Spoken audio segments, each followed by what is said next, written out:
So can you quickly tell me a little bit about yourself and what you do? Okay, so my name's Shelba Levins. I'm an athletic director here at Jordan High School here in Durham.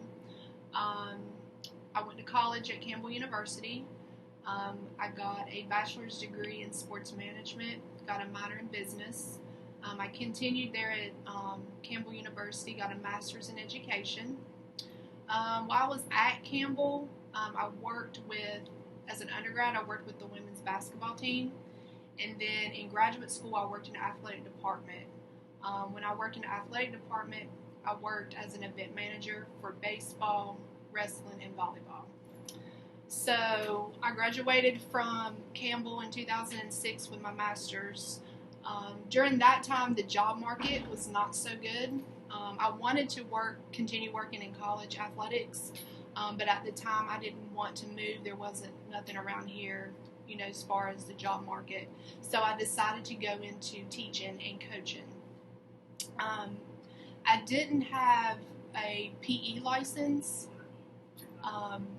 when I was started out teaching, and so whenever I started teaching, I didn't have a PE license, so I had to go back to school, to get my licensure.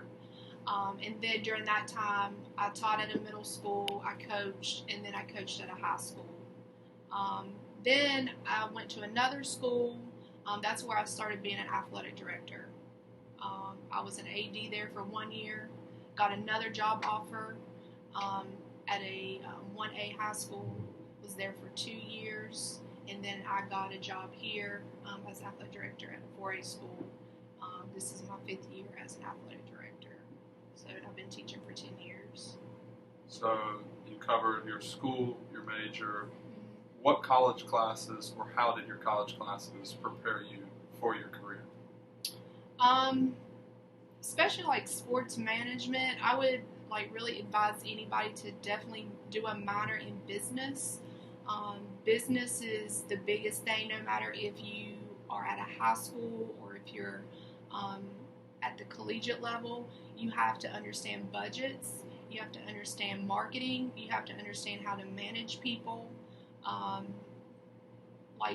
Another big thing that I do is I deal with a lot of the people within the community, especially dealing with Coke. They're our biggest sponsor here at Jordan. I deal with them on how to do negotiations with them on contracts. Another one is with Duke. They provide us with our doctors, our physical therapists. So those kind of classes, any business classes, even human resources, you also have to evaluate your coaches. You have to understand if there's an issue with a coach, how do you handle it? Because they're an employee under you. You're the employer. So anything business classes like that is very important. So this goes along with knowing what you know now. What other courses outside of your major would you wish you had taken? It sounds like a lot of business, that related field. Probably maybe some more marketing classes. Now, to really market your program, you deal a lot with social media. I actually have Coach Brown. He does all of our social media. With Twitter, Instagram, a lot of the News and Observer, the Durham Herald Sun. They follow us, on what we're doing with our programs. So really learning how to make sure you get that information out to the public is really important. So. Yeah. These next two are kind of intertwined. So first, what made you want to be an athletic director, and then what gives you your drive every day to be an athletic director? I wanted to be I wanted to work in sports pretty much my entire life. I actually started wanting to be a sports agent. That was when I was in high school. The movie came out about being a sports agent and all that type of thing. So I always knew I wanted to be in sports. And then when I started in college, I was actually a PE athletic training double major. And I started working with women's basketball, and I couldn't work with them and be an athletic trainer. So I had to decide what I really, wanted to do. And working with women's basketball was like really my passion. So I went to sports management. And then just by working with them, working in the athletic department as a graduate assistant, I knew that's what, I wanted my career to be, was being an athletic director.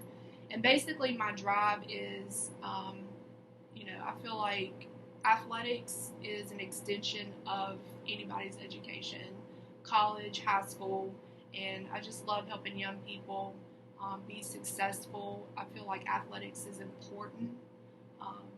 It benefits young people in so many ways, and it teaches you so many lessons. Just like being on a team, even after you're done with, college sports, you're going to have to work in a job setting, and you're going to have to work with people. So I just feel like athletics gives so many different lessons for you in life, just, through your adulthood, through life. The next one I got is, what kind of people did you have to meet with and connect with to get your position? The biggest thing is, yes, you have to network. Yeah. It is true, it's all about who you know, but at the same time, you got to make sure the people that know you know that you can do a good job. For instance, if I refer somebody for a job, I don't want to refer somebody bad. So it's very important that you network and that you do a great job for people that you do know. A lot of times, another thing is to always go to conferences, meet people. Just like every year we go to a coaches clinic. We go to an AD's conference every year. Just meeting people is highly important. So I know we discussed sort of your early career and where it started, but were there any prerequisites that you had to have, internship or anything like that, before you could nail down your first job as a director type role? Yes, I did. When I was a senior as an undergrad at Campbell, they make you do so many hours as to be an intern, and it's for a grade. So I did that with the associate athletic director, and then she brought me on as a graduate assistant in grad school, and then that's where I was the event manager for all the 3 different sports. I was also over all concessions, and then I was over all the student workers. So that right there, at that time I was 22, 23 years old and had all that responsibility. That was probably the best thing that I ever had to deal with. And then I got, a glimpse of what it's really like working in college athletics, because college, it's different than high school. One thing with college, you pretty much work on you work 7 days a week. With high school, it's a little bit more tame. You can pretty much make the schedules Monday through Friday, sometimes Saturdays, but we never do Sundays. But with college, it's totally different. You have Sunday games, you have Saturday games. The biggest thing, when I was the event manager for baseball, at the time, Campbell, since it's a private school, they wouldn't play on Sundays. So, being an event manager for them, I had to work Friday night and then do a doubleheader on Saturday. And that was definitely an eye-opener, when you're there working from, you got to be there at 10 o'clock in the morning to whenever the doubleheader, header is over. Yeah. So that's a long, long day. So that's two different ways you can look at, the college and the high school and the experiences. Kind of made me want to shift to eventually high school. So, at Jordan, what does your typical day look like? My typical day. If there is a typical day. It depends on the season. All right, so I would say the spring season is the most difficult. Um, I typically get here about 7:30. I do teach 2 classes on A days. So here at Jordan, you have A day, B day. On B days, I do not teach. So on A days, I get here about 7:30. I'm in the classroom from 9 o'clock to 12:15. Then if it's a game day, I always have to go meet with my bookkeeper, get my money, get my tickets, and then depending on if it's let's say for instance if it's JV baseball starts at 4 o'clock, I got to make sure that my ticket person's out there at about 3:15. Starting up with the tickets. I may have JV baseball going on, then I may have soccer starting at 4:45 for JV. Varsity starts at 6:30. If that's all I have going on that day, I'm usually done and over by 9 o'clock. When I leave here, I always have to go to the bank, and then my day's over. So, the spring is the worst. Wintertime is what I consider my downtime during the school year because I only have basketball, wrestling, and swimming pretty much. And gymnastics, which is not very difficult. But the spring, I'm usually here 5 days a week at least. The fall time, typically 4 days a week. It's not as bad as the spring. Probably my longest day, the hardest day actually is probably home football games. Because you're here, I'm usually here maybe till 11 on a Friday if it's a home game. And there's just a lot to football, just with the amount of people that's here and the big, football teams are so big, you just don't ever know if there's so many, any issues you might run into. There's a lot of different people that work football, so football's probably the longest, toughest day. So being an athletic director in a high school, where do you sort of sit in the hierarchy within as far as your boss and who you oversee? What kind of role do you play in like that hierarchy? The principal and the district AD is pretty much, I would say I pretty much have 2 bosses because I have to work with the principal. He's sort of like my direct supervisor, but at the same time, the district athletic director is too. And then pretty much I have about 70 coaches or 70 staff. Between athletic trainers and coaches and assistant coaches. So we got about 70 that I'm over. So I know college and high school I'm sure differ in this area, but how in a high school setting is your performance based? Is it wins, losses?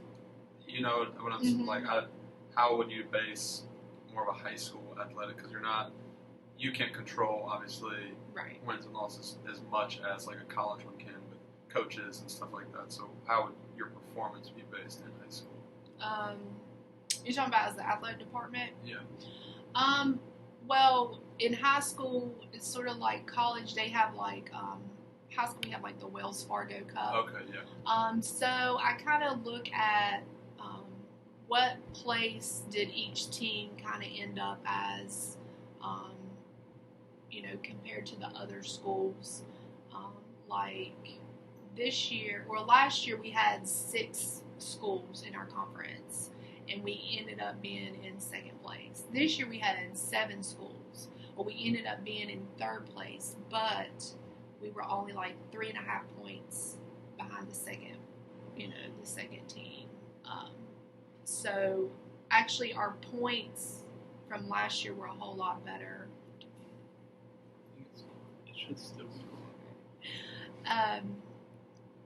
So that's what I'll look at as far as where our standings overall for each sport. I also look at, some sports where I may have to bring in a new coach, or was the team like freshman heavy, you know? So is it a sport that's starting in a rebuilding season? So I kind of look at all those things. Can't kind of just really look at like the win losses type thing. So just depends on what the situation is, or for instance, had to make a change in football this year. Okay, an NC State, and so anyway, so I had to make that change, because I did have to look at wins losses for 4 years. I had to make that change. So it just depends on what it is, the situation. So I know you said you have roughly 70 people under you, staff and everything. So what would be the biggest challenge to you in running an entire athletic department? There's probably a lot of challenges. I think the biggest challenge is definitely making sure everybody is in compliance, because with the North Carolina High School Athletic Association, rules change every year. So just to make sure that everybody understands what the new rules are, what they can do, what they can't do, that's probably the most difficult. Also, there's a lot of paperwork that we have to keep up with, which I work with our athletic trainer on and my assistant athletic director, Coach Bell. We have to make sure that we're in compliance, and as far as rules and paperwork, just make sure everybody's on page with that. And has that sort of evolved just in your career, as far as, I think now a big thing is concussions, and it probably wasn't a few years ago. So does it continually evolve, and does that add a different challenge? Yes. Every year it seems like, especially the safety part, the requirements increase, just because there's so many like lawsuits, which that's another thing as an AD you worry about, is just, like the liability part is so huge, because I'm liable for anything that happens, regardless, the coach, the kid, I'm liable. So that the safety, the increase in the paperwork, yes, it's very challenging. Where do you personally see yourself in 5 years? I know you've been to college and high school, so high school, is that it, or you want to go back to college? In 5 years, what do you think? I've thought about college again, but I think really my goal that I've really been thinking about is being a district athletic director. I'd like to be a district AD for a county. Not for sure what my length is, is going to be here in Jordan. This will be my 3rd year coming up. I'm just like the type of person that if I'm still like improving in areas, improving the department, and I feel good like what I'm doing and getting positive feedback, then I want to stay here, trying to improve this. But I'm the type of person, if I'm not doing a good job, or if I'm not improving, making positive change, then I'm going to find something else to do, or be at another school or something. If you could go back and do something differently, would you do it? And if yes, what would it be? What would that change be? Would I do something differently? I don't think I'd do anything differently, because I always knew that always wanted to work in athletics ever since I was like younger. I've been a teacher. I've been an AD. I recently actually got my principal's license. I will tell you this, there's some districts that you have to be assistant principal and an athletic director. So that's kind of why I went back and got my principal's license. I don't know if I'll ever become assistant principal or a principal, but if I want to be a district athletic director, that I may have to eventually take that route. Um, but I wouldn't change anything. What challenges? I know you've come from different schools, and you may not be here for the rest of your career. So, what challenges do you face going from school to school or college to high school? We'll just say high school to high school. What's a challenge that you face? Well, every school is not the same culturally, financially. Those are probably the two biggest things. Jordan High School is not like it is at Garner High School, right, or at Green Hope or Panther Creek. Every school has its own culture. To the communities, there's some sports important to certain communities. Here soccer's big, baseball's big. It's important to our school culture. Tennis may not be a popular sport here, but down the street it may be totally different. So it's definitely like you have to learn the school culture and what really matters, to the students, to the parents, to the community. And then financially, not every school is, some athletic departments have money, some have good booster clubs, some don't. So the money's always a big challenge, regardless where you're at. To date, what would you say your proudest moment as an athletic director is? Proudest moment? I would say probably just to see any kid succeed. Especially I think, one thing that I love is our signing days, because I think, not everybody can be a college athlete, and not every kid may have the opportunity, but this year we have eight or nine kids that are going to play either from Division 3 up to Division 1, and I just think that's just awesome that we have just to see those kids make such a big decision and want to continue to do something so great. I would say that, and then another one would be we just had two kids that have never done track and field before, and this year they both made it to the States, and I just love to see those type of kids, they've never done something before, but they're one of the best in the state and they didn't even know it. Yeah. And I just think that's just incredible, just to see the coaches work with them. I mean, for 3 months, and then just see them accomplish so much in 3 months. Yeah. And I just think that's just pretty amazing to see too.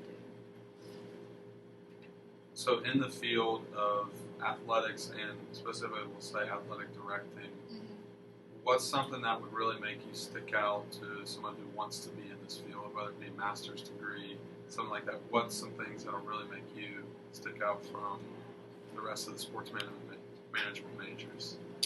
I would say experience. I think now pretty much everybody knows that, yes, you should get a bachelor's and then go get a master's. I think it's getting, it's a lot more common now, but the experience and the connections is you can't put a dollar figure on that. Yeah. It's definitely the experience is the best, and your connections. What is maybe projected job outlook for this position, as far as, is this field something that's really growing, declining, sort of staying the same since you've been in it? Do you think it's trending upwards, down, staying the same? It's high turnover. No, I don't think everybody's cut out for it because it's not an easy job. It's like you got to figure out, do you want to be here for 10 hours a day? Right. Do you want to deal with a lot of issues? You deal with a lot of problems. I hope I'm not sounding negative. No. The honesty is great. Because you've got to make that decision. Is this something I really want to do? I can't. I'm not going to be at home at 5:00. Every day.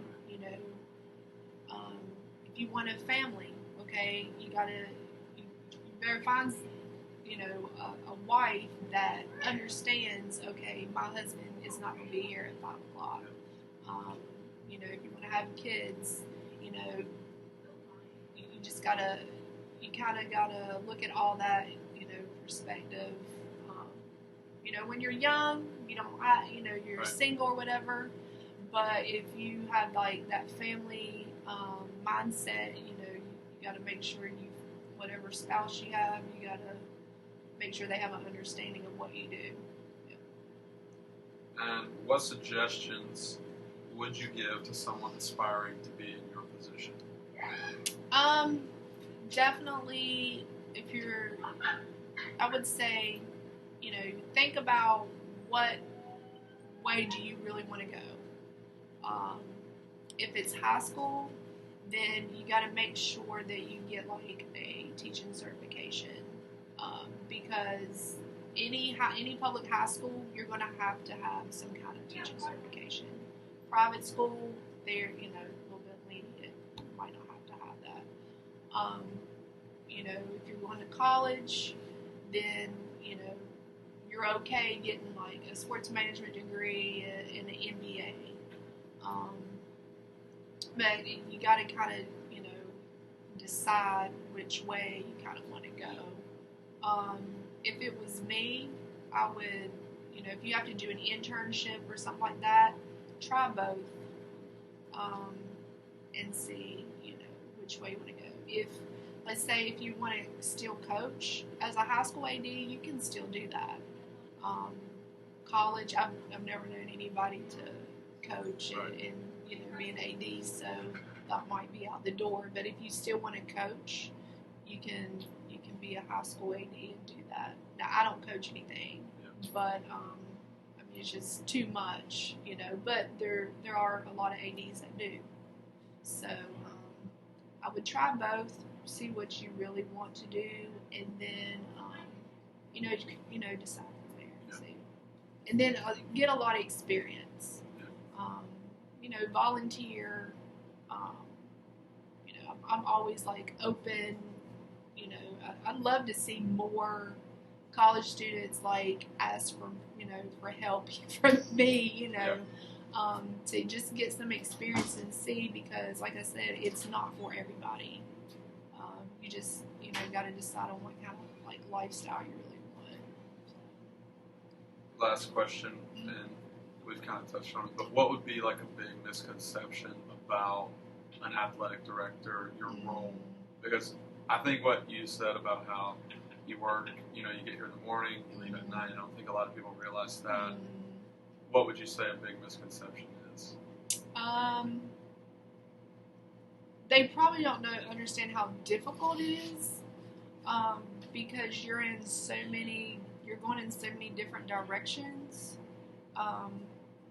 Going from being in the classroom into like maybe meetings with parents, and then maybe a meeting with a coach, then maybe into a meeting with somebody in the community, like a business person. I don't think they really understand like all the directions you have to go. Like your mind is just like constantly.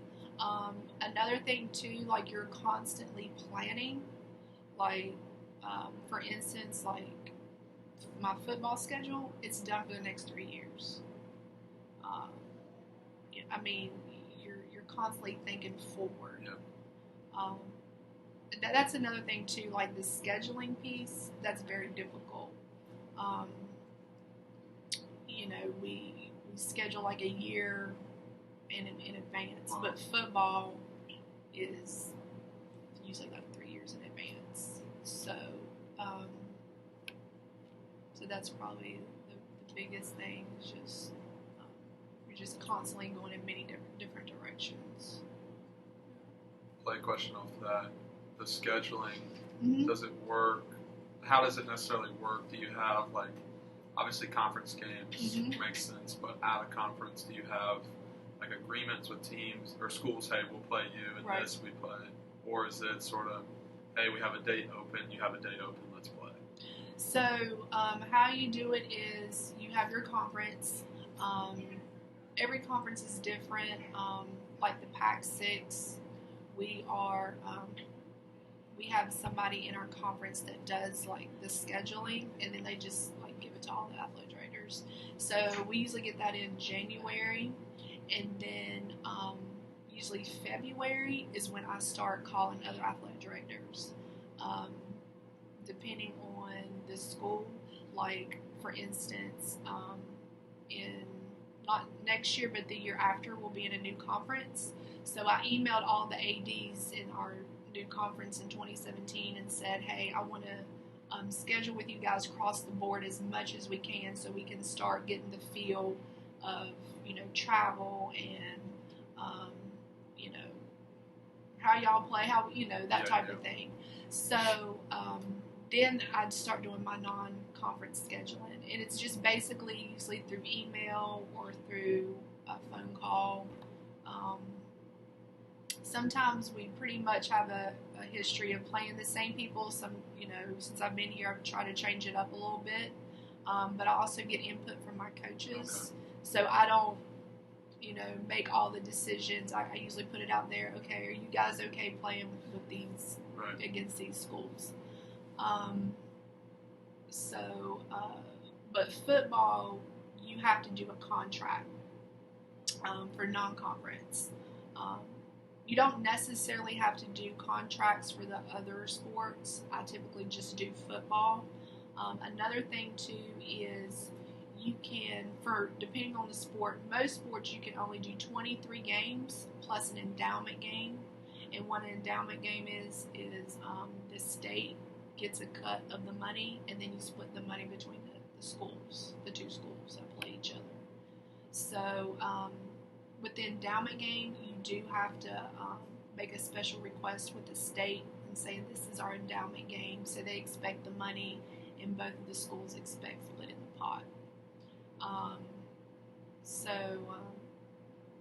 You have to look at, you can't just play, 30 games or whatever. Right. There's a cap on the games. Great. Yeah. That's all the questions I have. Okay. Thanks so much. All right.